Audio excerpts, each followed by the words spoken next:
തിരുവചനം തിരുവചനം. പിതാവിൻ്റെയും പുത്രൻ്റെയും പരിശുദ്ധാത്മാവിൻ്റെയും നാമത്തിൽ ആമേൻ. ശാലോം ടെലിവിഷനിലൂടെ തിരുവചന ശ്രവിക്കുന്ന നിങ്ങളെ എല്ലാവരെയും ദൈവം സമൃദ്ധമായി അനുഗ്രഹിക്കട്ടെ എന്ന് ഞാൻ പ്രാർത്ഥിക്കുന്നു. പ്രിയപ്പെട്ട ദൈവമക്കളെ, ഞാനിന്ന് നിങ്ങളുമായി പങ്കുവയ്ക്കുന്ന തിരുവചനം യോഹന്നാൻ്റെ സുവിശേഷം 3-ാം അധ്യായം 19 മുതലുള്ള വാക്യങ്ങളാണ്. തിരുവചനം ഇതാണ്: ഇതാണ് ശിക്ഷാവിധി, പ്രകാശം ലോകത്തിലേക്ക് വന്നിട്ടും മനുഷ്യൻ പ്രകാശത്തേക്കാൾ അധികമായി അന്ധകാരത്തെ സ്നേഹിക്കുന്നു.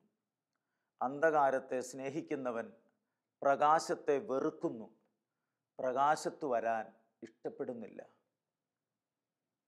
ആരാണ് ശിക്ഷിക്കപ്പെടുന്നത്? അനേകം മനുഷ്യരുടെ ചോദ്യമാണ്: ഞാൻ ശിക്ഷിക്കപ്പെടുമോ? എൻ്റെ മക്കൾ ശിക്ഷിക്കപ്പെടുമോ? എൻ്റെ തലമുറ ശിക്ഷിക്കപ്പെടുമോ?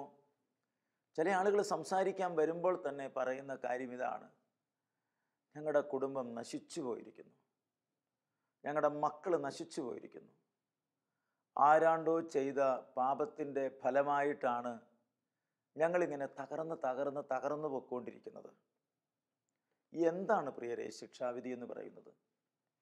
എവിടുന്നായി ശിക്ഷാവിധി ഉണ്ടാകുന്നത്? തിരുവചനം വളരെ വ്യക്തമായി പഠിപ്പിക്കുന്ന ഒരു കാര്യം ഇതാണ്: ഇതാണ് ശിക്ഷാവിധി. എന്താ ശിക്ഷാവിധി? പ്രകാശം ലോകത്തിലേക്ക് വന്നിട്ടും മനുഷ്യൻ പ്രകാശത്തേക്കാൾ അധികമായി അന്ധകാരത്തെ സ്നേഹിക്കുന്നു. അപ്പം അന്ധകാരത്തെ സ്നേഹിക്കുന്ന ഒരു വ്യക്തിക്ക് എങ്ങനെ പ്രകാശത്തിൽ സഞ്ചരിക്കാനായിട്ട് പറ്റും? അന്ധകാരത്തിൻ്റെ പ്രവൃത്തികൾ, അത് പാപം, തിന്മ, അശുദ്ധി, അതിൽ തകർന്ന് ജീവിക്കുന്ന മനുഷ്യരെ നമുക്ക് കാണാനായിട്ട് പറ്റും. പ്രകാശത്തെ ഒരു വ്യക്തി സ്വന്തമാക്കിയാൽ അവനിൽ നിന്ന് സകല തിന്മകളും നീങ്ങിപ്പോവുകയാണ്. പ്രകാശത്തെ സ്വന്തമാക്കാത്തതാണ് മനുഷ്യന്റെ പ്രശ്നം. ഏതാനും നാളുകൾക്ക് മുമ്പ് ഡിവൈൻ ധ്യാനമന്ദിരത്തിൽ ഒരു സഹോദരൻ ധ്യാനിക്കാനായിട്ട് വന്നു. അദ്ദേഹം ധ്യാനിക്കാൻ വന്നിട്ട് ഇങ്ങനെ പറഞ്ഞു: അദ്ദേഹത്തിന് കുറേ രോഗങ്ങളുണ്ടായിരുന്നു. ഒരു രോഗം കഴിയുമ്പോൾ വേറൊരു രോഗം, അതിന് മരുന്ന് കഴിച്ച് ഇങ്ങനെ അയാൾ പൊയ്ക്കൊണ്ടിരിക്കുകയാണ്. പലരുടെ അടുത്ത് മരുന്ന് കഴിക്കാനായിട്ട് പോയിട്ടുണ്ട്, പലരോടും അയാൾ സംസാരിച്ചിട്ടുണ്ട്. അവസാനം ചിലർ പറഞ്ഞു: ആരാണ്ടോ നിങ്ങൾക്കെതിരായി കൂടോത്രം ചെയ്തിട്ടുണ്ട്, നിങ്ങളുടെ ഈ സ്ഥലത്തിന് ചില കുഴപ്പമുണ്ട്, ഈ വീടിന് കുഴപ്പമുണ്ട്. അങ്ങനെ അവർ പറഞ്ഞ എല്ലാ ക്രിയകളും അയാൾ ചെയ്തു.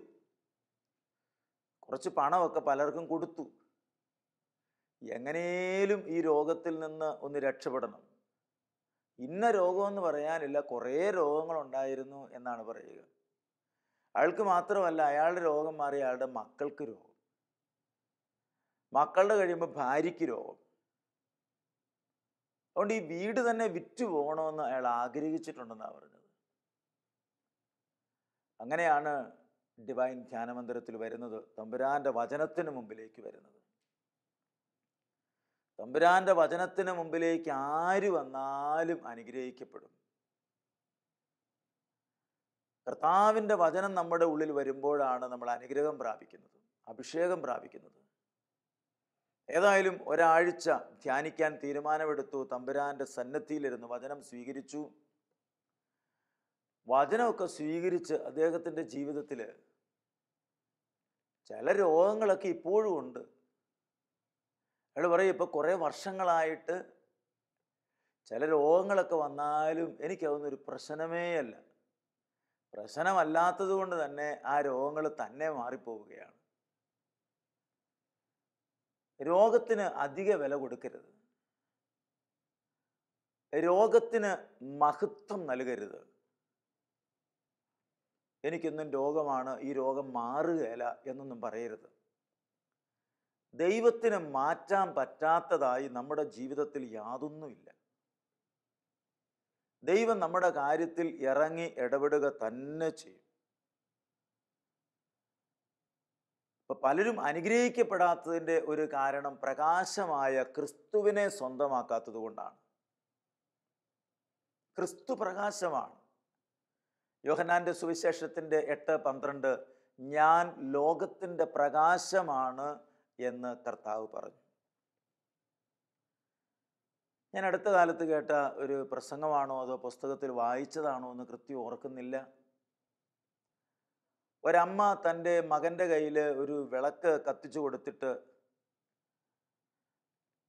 നമ്മുടെ വീടിനുള്ള മുറിക്കുള്ളിൽ ഇരുട്ടുള്ള സ്ഥലത്തേക്ക് നീ കൊണ്ടുപോവുക, ഇരുട്ടുള്ള സ്ഥലത്ത് ഈ വിളക്ക് നീ കൊണ്ടുവെക്കുക. ഈ കൊച്ചി വിളക്കുമായിട്ട് എല്ലാ മുറിയിലേക്കും ചെല്ലുന്നു. ഒരു മുറിയിലും ആ കൊച്ചിന് ഇരുട്ട് കാണാനായിട്ട് പറ്റിയില്ല. ആ കൊച്ചു തിരിച്ചു വന്ന് അമ്മയോട് പറഞ്ഞു, അമ്മേ, ഒരൊറ്റ മുറിയിൽ പോലും ഇരുട്ടില്ല അമ്മേ, അതുകൊണ്ട് ഞാൻ വിളക്ക് അവിടെയൊന്നും വെച്ചില്ല, ഇങ്ങനെ കൊണ്ടുപോരുകയായത്. ഈ കൊച്ചിൻ്റെ കയ്യിൽ ഈ വിളക്കിരിക്കുന്നിടത്തോളം കാലം ഈ വിളക്കുമായിട്ട് ഇരുട്ടുള്ള ഏത് സ്ഥലത്തേക്ക് ചെന്നാലും അവിടുന്ന് ഇരുട്ട് മാറി മാറി മാറി പൊയ്ക്കൊണ്ടിരിക്കുകയാണ്. ക്രിസ്തു പ്രകാശമാണ്. ഈ പ്രകാശമാകുന്ന ക്രിസ്തുവിനെ നമ്മൾ സ്വന്തമാക്കി കഴിഞ്ഞാൽ, ക്രിസ്തുവിനെ വഹിക്കുന്നവരായി മാറിയാൽ, ക്രിസ്തു വാഹകരായി നാം തീർന്നാൽ, നമ്മൾ ചെല്ലുന്ന സ്ഥലത്തു നിന്നെല്ലാം ഇരുട്ട് മാറി മാറി പോവുകയാണ്. സാത്താനെന്ന് പറയുന്നത് ഇരുട്ടാണ്. അവൻ അന്ധകാരമാണ്. ഈ അന്ധകാരം മാറിപ്പോകാൻ, ഇരുട്ട് മാറിപ്പോകാൻ നമ്മൾ വലിയ വലിയ പ്രാർത്ഥനകളൊന്നും നടത്തേണ്ടതില്ല പ്രിയരെ. വലിയ ബന്ധന പ്രാർത്ഥന നടത്തി പിശാചിനെ ഓടിക്കാൻ നാം അത്യധ്വാനം നടത്തുകയാണ്. പ്രിയപ്പെട്ട ദൈവമക്കളെ, ചില സാഹചര്യങ്ങളിൽ ഈ പ്രകാശം സ്വന്തമാക്കാൻ പറ്റാത്ത വിധത്തിൽ ബന്ധിക്കപ്പെട്ടുള്ള ചില വ്യക്തികളുണ്ട്. ബന്ധിക്കപ്പെട്ടു പോയിട്ടുള്ളവർ, അവർക്ക് വേണ്ടി ഒരു നല്ല ഡെലിവറൻസ് പ്രാർത്ഥന തന്നെ നടത്തേണ്ടതായിട്ട് വരും. ആ ബന്ധന പ്രാർത്ഥന നടത്തുന്നത് വഴി സാത്താൻ വിട്ടുപോകും. ചിലർക്ക് അങ്ങനെ വരവുണ്ട്. സഭ അങ്ങനെയുള്ളൊരു അധികാരം നൽകിയിട്ടുണ്ട് പുരോഹിതർക്ക്.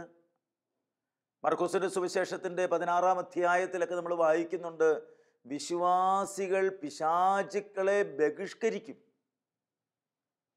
അപ്പൊ പിശാചിനെ ബഹിഷ്കരിക്കാനായിട്ടുള്ള ഒരധികാരം ഒരു സാധാരണ വിശ്വാസിക്ക് പോലും ദൈവം കൊടുത്തിട്ടുണ്ട്. എന്ന് പറഞ്ഞാൽ ക്രിസ്തുവിനെ വിശ്വസിക്കുന്ന സകല ആളുകൾക്കും പിശാചിൻ്റെ മേൽ അധികാരമുണ്ട്.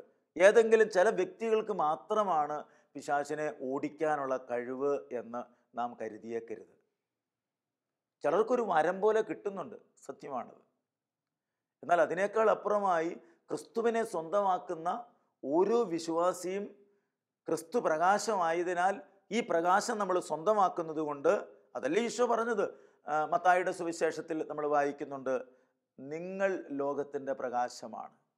മത്തായി 5:14 നമ്മൾ വായിക്കുകയാണ്, നിങ്ങൾ ലോകത്തിൻ്റെ പ്രകാശമാണ്. ഞാൻ ലോകത്തിൻ്റെ പ്രകാശമാണെന്ന് പറഞ്ഞ് അതേ കർത്താവ് തന്നെ നമ്മളെ നോക്കി പറയുകയാണ്, നിങ്ങൾ ലോകത്തിൻ്റെ പ്രകാശമാണ്.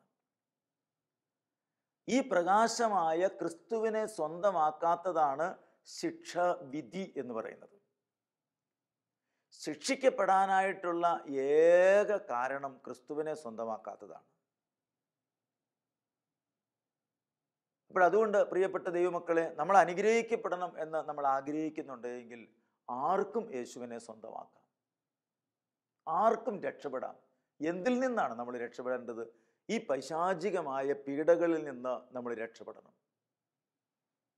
നമ്മൾ ആണ്ടുതോറും പെസഹ ആചരിക്കുന്നവരാണ്. ആണ്ടുതോറും എന്തിനാണ് ഈ ആണ്ടുതോറും പെസഹ ആചരിക്കുന്നത്?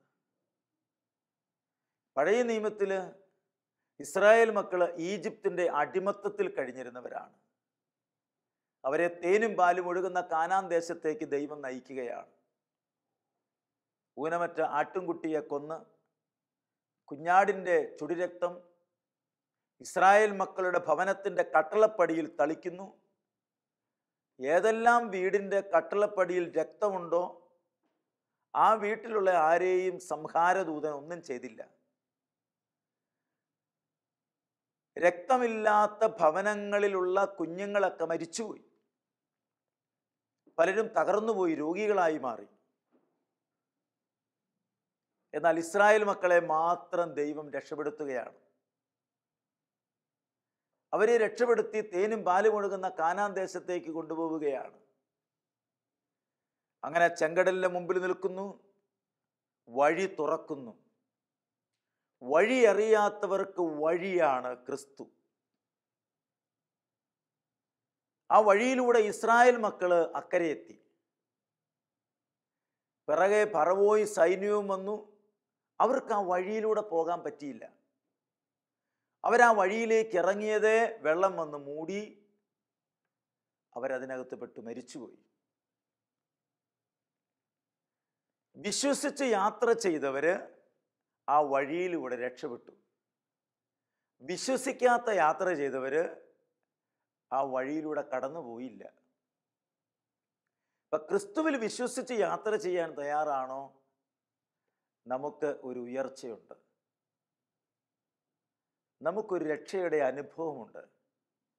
കർത്താവ് നമ്മുടെ ജീവിതത്തിലേക്ക് വരികയാണ്. ഞാൻ ഓർക്കുകയാ, ഏതാനും ദിവസങ്ങൾക്ക് മുമ്പ് ഒരു സഹോദരി എന്നെ ഫോൺ വിളിച്ചു.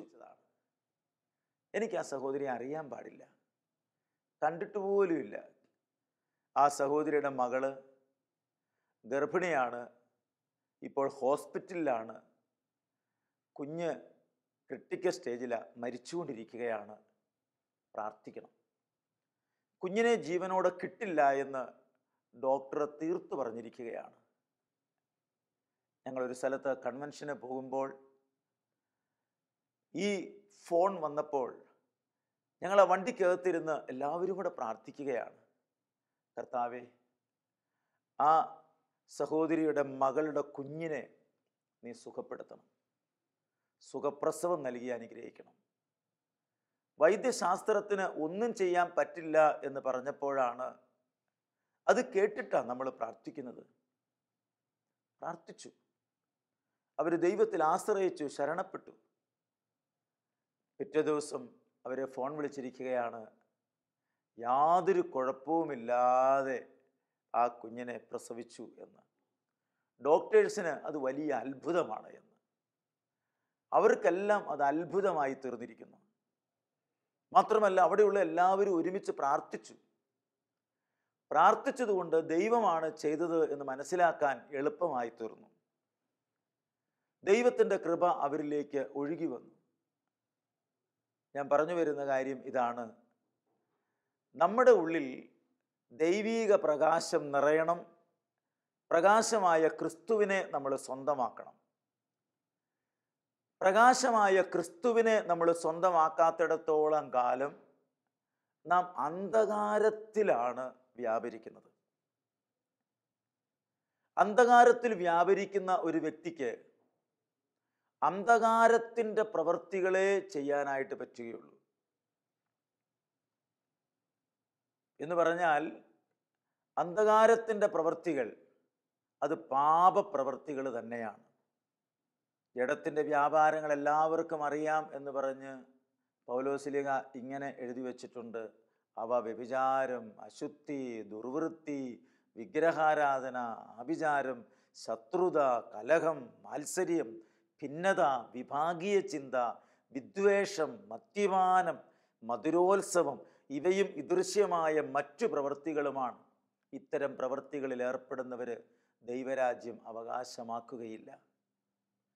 രഹസ്യമായിട്ടോ പരസ്യമായിട്ടോ നാം ചെയ്യുന്ന അന്ധകാരത്തിൻ്റെ പാപത്തിൻ്റെ പ്രവൃത്തികൾ നമ്മുടെ ജീവിതത്തെ തകർത്തു കളയും. അതുകൊണ്ട് ഈ ടി വിയിലൂടെ തിരുവചനം കേൾക്കുന്ന പ്രിയപ്പെട്ട ദൈവമക്കളെ, എത്ര ശ്രമിച്ചിട്ടും മാറ്റാൻ പറ്റാത്ത ദുശീലത്തിൻ്റെ ബന്ധനമുണ്ടെങ്കിൽ ഭാരപ്പെടരുത്. ഈശോയെ, അങ്ങ് എന്നിലേക്ക് വരണമേ എന്ന് രാവിലെ എഴുന്നേറ്റ് ഒരു 10 മിനിറ്റ് നേരം പ്രാർത്ഥിക്കാൻ പറ്റിയാൽ, ഇന്ന് എത്രയോ വ്യക്തികളാണ് ധ്യാനം കൂടി കിടക്കുന്നതിന് മുമ്പ് പ്രാർത്ഥിച്ച് ഏറെ നേരം പ്രാർത്ഥിച്ചിട്ടേ അവർ ഉറങ്ങുകയുള്ളൂ. ബൈബിൾ വായിച്ച് വചനം ആവർത്തിച്ച് വചനം വായിച്ച് കിടന്നുറങ്ങുന്നു. രാവിലെ എഴുന്നേൽക്കുന്നതേ പ്രാർത്ഥിച്ചുകൊണ്ടാണ് അവർ എഴുന്നേൽക്കുന്നത്. അങ്ങനെ പ്രാർത്ഥനയുടെ മനുഷ്യരായി തീരുന്നു. പ്രാർത്ഥിക്കാനായിട്ട് തുടങ്ങുമ്പോൾ തന്നെ ദൈവം നമ്മുടെ ജീവിതത്തിൽ ഇറങ്ങി ഇടപെടുകയാണ്. അതുകൊണ്ട് ക്രിസ്തുവിനെ സ്വന്തമാക്കുക എന്ന് പറഞ്ഞു കഴിഞ്ഞാൽ ക്രിസ്തുവിൻ്റെ സ്വഭാവവും നമ്മൾ സ്വന്തമാക്കുന്നത്.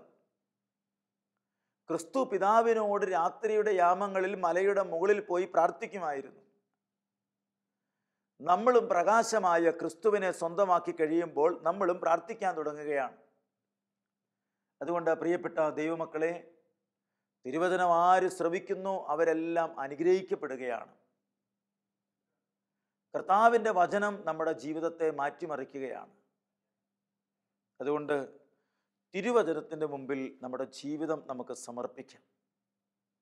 ബൈബിളിൽ ജെറമിയ പ്രവാചകന്റെ പുസ്തകം 46-ാം അധ്യായം 27-ാം വാക്യം, എൻ്റെ ദാസനായ യാക്കോബേ ഭയപ്പെടേണ്ട, ഇസ്രായേലെ പരിഭ്രമിക്കേണ്ട, ദൂരദേശത്ത് അടിമത്തത്തിൽ കഴിയുന്ന നിന്നെയും നിന്റെ മക്കളെയും ഞാൻ മോചിപ്പിക്കും. യാക്കോബ് മടങ്ങി വരും, അവന് ശാന്തിയും സുരക്ഷിതത്വവും കൈവരും. ആരും അവനെ ഭയപ്പെടുത്തുകയില്ല. എൻ്റെ ദാസനായ യാക്കോബേ ഭയപ്പെടേണ്ട, ഞാൻ നിന്നോട് കൂടെയുണ്ട്. നിന്നെ ഞാൻ ഓടിച്ചു കളഞ്ഞ ദേശങ്ങളിലെ ജനതകളെ ഞാൻ നിർമൂലമാക്കും, എന്നാൽ നിന്നെ നിശേഷം നശിപ്പിക്കുകയില്ല. ഉചിതമായ ശിക്ഷ നിനക്ക് ലഭിക്കും, നിനക്കും ശിക്ഷ കിട്ടാതിരിക്കുകയില്ല എന്ന് പറഞ്ഞാൽ ദൈവം പക്ഷപാതം കാണിക്കുന്നില്ല. തെറ്റ് ചെയ്തോ അതിന് ശിക്ഷയുണ്ട്, ഏത് പാപത്തിനും ശിക്ഷയുണ്ട്. ആര് തെറ്റ് ചെയ്താലും ശിക്ഷയുണ്ട്. പക്ഷെ വിശ്വസിക്കേണ്ടത് എന്താണ്?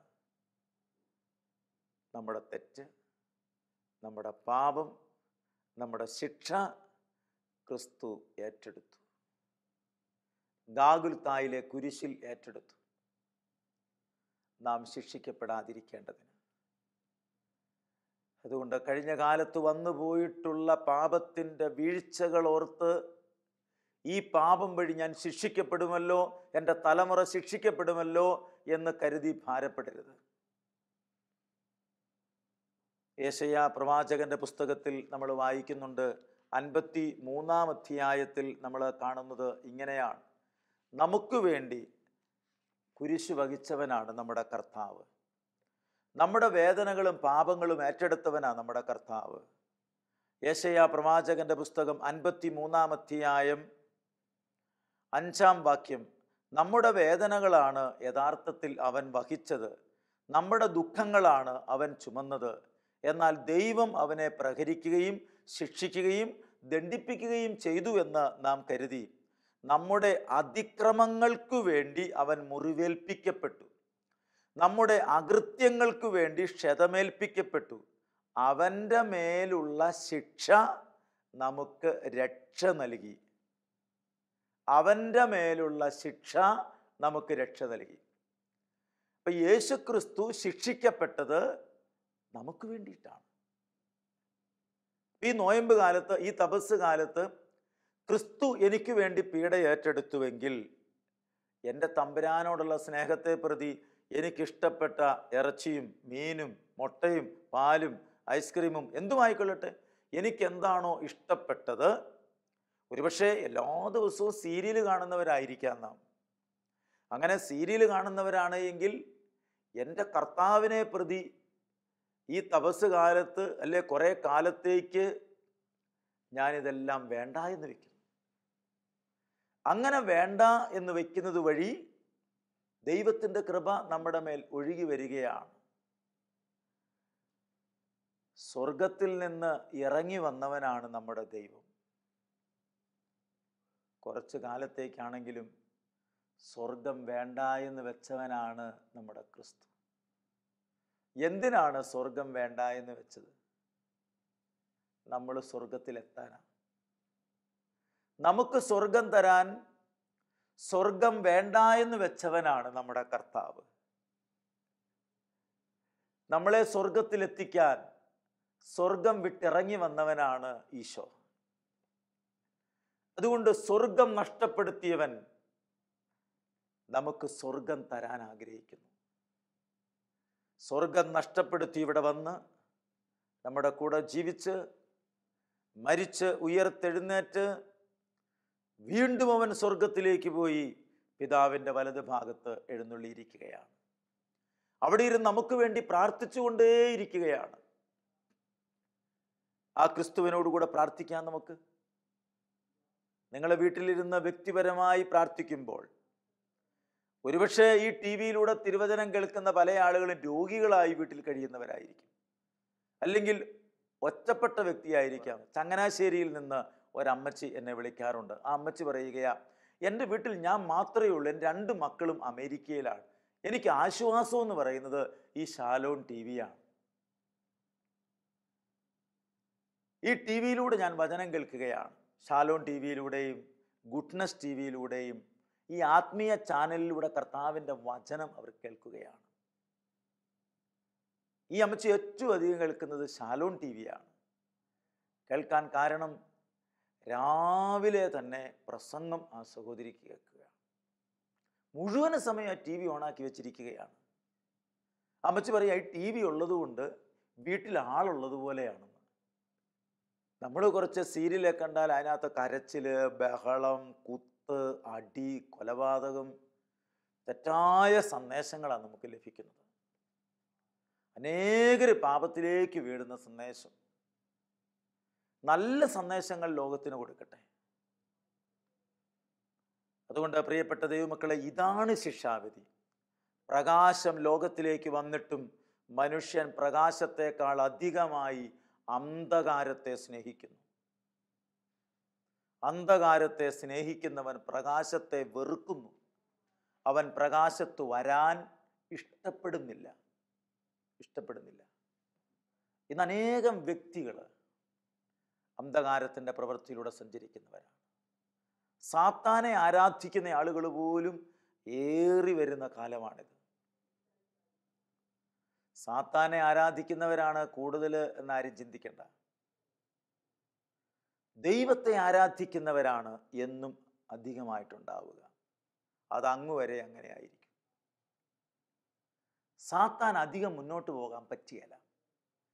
തിന്മയ്ക്ക് അധികകാലം പിടിച്ചു നിൽക്കാൻ പറ്റിയല്ല. തിന്മ നിശേഷം നശിച്ചു പോകും. തിന്മയുമായി ബന്ധമുള്ള വ്യക്തികൾ കുറെ കഴിയുമ്പോൾ അവർ ഒറ്റപ്പെട്ട് നിരാശയുള്ളവരായി മാറും. അവർക്ക് പിന്നെ ദൈവത്തെ അന്വേഷിക്കാതിരിക്കാൻ പറ്റാത്ത അവസ്ഥയായിത്തീരും. എത്രയോ പേര് ഡിവൈൻ ധ്യാനമന്ദിരത്തിലേക്ക് ധ്യാനിക്കത്തിനായിട്ട് കടന്നു വരുമ്പോൾ അവരെന്നോട് പറയാറുണ്ട്, ഞാൻ എല്ലാം വിട്ടിട്ട് വന്നതാണ്, ലോകത്തിൻ്റെ ഒന്നും എനിക്കിനി വേണ്ട, എനിക്കെൻ്റെ ദൈവത്തെ മതി. ഒരാഴ്ച ധ്യാനം കഴിയുമ്പോഴേക്കും എന്തെന്നില്ലാത്തൊരു സന്തോഷം കൊണ്ട് അവർ നിറയുകയാണ്. അതുകൊണ്ട് തിരുവചനം ശ്രവിക്കുന്ന പ്രിയപ്പെട്ട ദൈവമക്കളെ, ഒരുപക്ഷെ നിങ്ങൾക്ക് ദൂരെ പോയി ധ്യാനിക്കാൻ പറ്റാത്തവരായിരിക്കും. വീട്ടിൽ തന്നെ ഇരിക്കുന്നവരാണ് നിങ്ങൾ. ഒരുപക്ഷെ കട്ടിലിൽ കിടക്കുന്ന സഹോദര സഹോദരി, നീ പ്രയാസപ്പെടരുത്, വിഷമിക്കരുത്, നീ നശിച്ചു പോയെന്ന് കരുതരുത്, നീ ശിക്ഷിക്കപ്പെട്ടു എന്ന് കരുതരുത്, എൻ്റെ കുടുംബം നശിച്ചു പോയെന്ന് കരുതരുത്, ഈ രോഗം മൂലം ഞാൻ തീർന്നല്ലോ എന്ന് കരുതരുത്. ഇതാ ദൈവം നമ്മുടെ അരികിലേക്ക് കടന്നു വരികയാണ്. കർത്താവ് നമ്മുടെ അരികിൽ വന്ന് നമ്മളെ അനുഗ്രഹിക്കുക തന്നെ ചെയ്യും. കർത്താവ് അരുളി ചെയ്യുന്നു, നിന്നെ ഉപദ്രവിക്കാൻ ഉണ്ടാക്കിയ ഒരായുധവും ഫലിക്കുകയില്ല. നമുക്ക് പ്രാർത്ഥിക്കാം. ആർക്കും നമ്മളെ ഉപദ്രവിക്കാൻ പറ്റില്ല, ആർക്കും നമ്മളെ നശിപ്പിക്കാൻ പറ്റിയല്ല. നമ്മുടെ തലയിലേക്ക് ശിക്ഷാവിധി ആർക്കും കൊണ്ടുവരാൻ പറ്റിയല്ല. നമ്മൾ തന്നെ ശിക്ഷാവിധിയൊക്കെ കൊണ്ടുവരുന്നത്. ഇതാണ് ശിക്ഷാവിധി. പ്രകാശമായ ക്രിസ്തുവിനെ സ്വന്തമാക്കുന്നില്ല. നമുക്ക് ക്രിസ്തുവിനെ സ്വന്തമാക്കാം. അതുവഴി നമ്മൾ അനുഗ്രഹിക്കപ്പെടുകയാണ്. ക്രിസ്തുവിനെ സ്വന്തമാക്കുന്നത് വഴി നമ്മൾ അനുഗ്രഹിക്കപ്പെടുകയാണ്. നമ്മൾ നമ്മുടെ മക്കളും കുടുംബവും സമൂഹവും ഒക്കെ ലോകം മുഴുവനും അനുഗ്രഹിക്കപ്പെടുകയാണ്. കർത്താവേ, കരുണയുള്ള നല്ല ദൈവമേ, ഇതാണ് ശിക്ഷാവിധി. പ്രകാശം ലോകത്തിലേക്ക് വന്നിട്ടും മനുഷ്യൻ പ്രകാശത്തേക്കാൾ അധികമായി അന്ധകാരത്തെ സ്നേഹിക്കുന്നു. അന്ധകാരത്തെ സ്നേഹിക്കുന്നവൻ പ്രകാശത്തെ വെറുക്കുന്നു. പ്രകാശത്ത് വരാൻ അവൻ ഇഷ്ടപ്പെടുന്നില്ല. കർത്താവെ, എല്ലാവരും പ്രകാശത്തിലേക്ക് വരാൻ ഇടയാക്കണമേ. എല്ലാ തിന്മയുടെ മേലും അധികാരമുള്ളവരാണ് ഞങ്ങൾ. പാപത്തിൻ്റെ മേൽ, രോഗത്തിൻ്റെ മേൽ, സാത്താൻ്റെ മേൽ ഒക്കെ അവിടുത്തെ കുരിശുമരണത്തിലൂടെ ഞങ്ങൾക്ക് അധികാരം കിട്ടിയിരിക്കുകയാണ്. ഞങ്ങളെ അനുഗ്രഹിക്കണമേ. തിരുവചനം കേൾക്കുന്ന സകല മക്കളെയും അനുഗ്രഹിക്കണമേ. നിത്യപിതാവും പുത്രനും പരിശുദ്ധാത്മാവുമായ സർവേശ്വര എന്നേക്കും ആമേൻ.